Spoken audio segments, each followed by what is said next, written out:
Hey guys, Tengo PR here, and today I'm coming to you from El Viejo San Juan, Puerto Rico, with my list of the best things you should do here in El Viejo San Juan.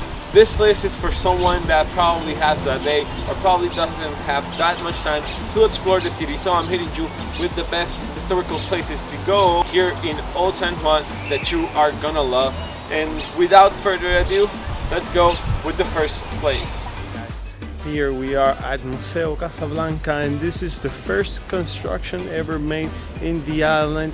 It was made to be to Juan Ponce de Leon, which he died before actually being able to live in it. It then passed on to his family and then converted into the governor's mansion, and right after that it kept going by to the government, and they used it actually as a military base, barracks, stations and everything. The garden and the grounds surrounding it are free to enter, but to go inside the museum of what the house used to be, there is a charge. But let's go and see the garden.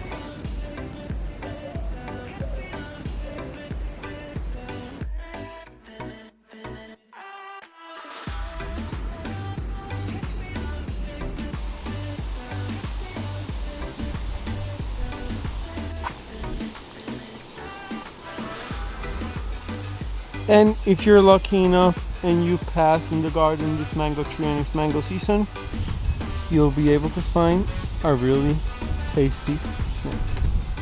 So guys, here we are in El Morro, and this is one of the main edifications or fortresses here in Old San Juan. It was built between the 16th century and the 18th century, and it was the main edification that actually helped off the Spaniards fight off different attacks, being from the British, from the Dutch, and other countries that tried to ransack and hold the city. But this fortification was mighty and strong, and it helped save the city and keep it secure.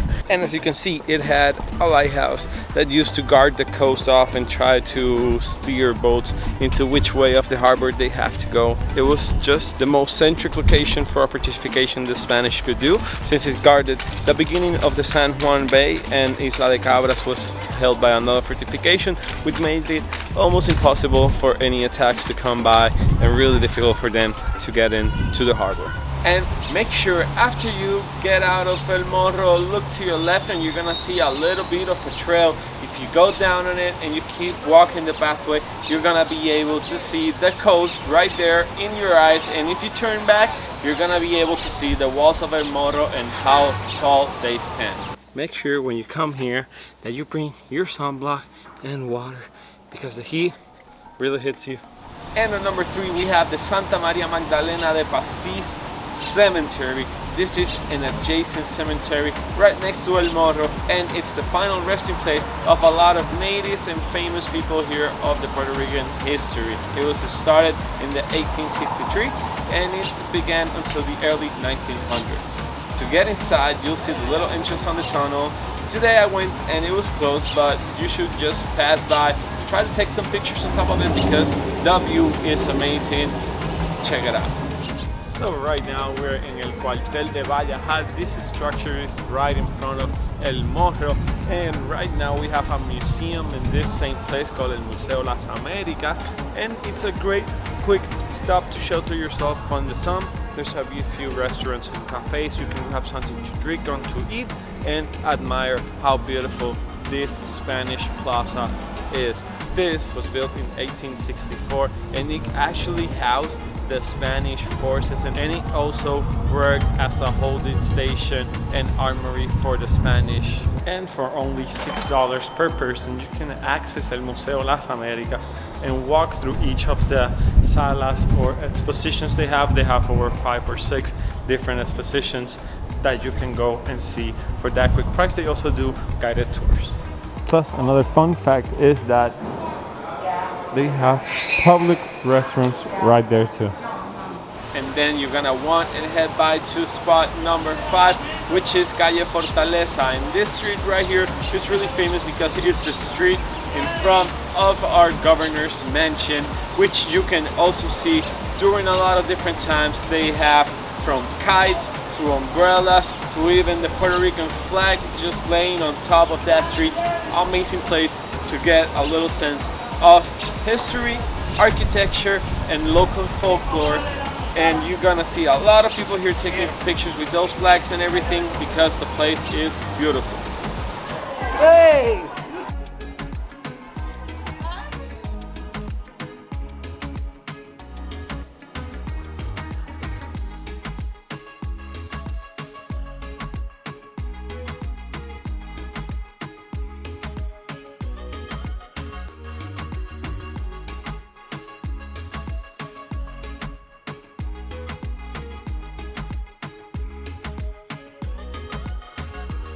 To spot number 6 that you should visit here on the island, we have El Paseo de la Princesa, which is a beautiful promenade boardwalk all along the walls of El Viejo San Juan. And here you're gonna be right next to the water, but it's one of the most romantic places in all Old San Juan. At night, you can see the shimmering lights glowing on top of the water while you're walking beneath trees and the tall, when I say tall, like huge San Juan walls. And here then you're gonna enter to Puerto de San Juan, which leads you to directly to the old city of Viejo San Juan. You can walk the whole street and you're gonna be seeing different stuff during different times in the day. Tonight we're seeing a lot of Christmas decorations. All the parks are open, and you can see everything is nice and pretty, so you should come here. I would say evening at night is gonna be the best thing because it's gonna be cool and you're gonna be able to see the lights. So that was El Paseo de la Princesa and entering through the San Juan Wall. We're gonna be now passing to the next location you must visit in your trip to San Juan.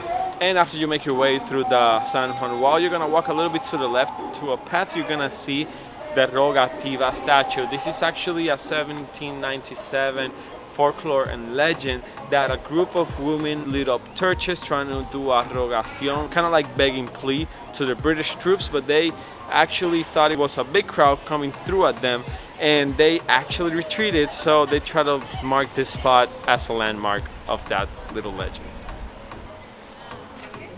And if you're a cat lover, you're gonna see a lot of these little buddies. They're a little bit grumpy, but they're cool. In this spot right here, we're in La Catedral Basilica Menor de San Juan Bautista, and this is the second oldest church in the Latin America after the colonization by the Spanish. One of the most amazing facts, other than the beautiful architecture and how it looks inside and all the history that is filled, is that on the inside of this basilica right here, they laid the rest of the conquistador Juan Ponce de Leon. If you're visiting here, be mindful that this is also an actual serving church. So right now, so guys, we just did this amazing guide in Old San Juan. If you love the museums, the historical places we just went to, I want you to let me know which one was your favorite, what you thought of the guide. If you have any other suggestions, recommendations, or things to do in the island, please let me know down below, and be on the lookout for more content of here in Old San Juan. Follow me on all social medias. Check out the content down below. All of my playlists and other guides of Puerto Rico are linked down in the description. With that being said, guys, Tongo PR.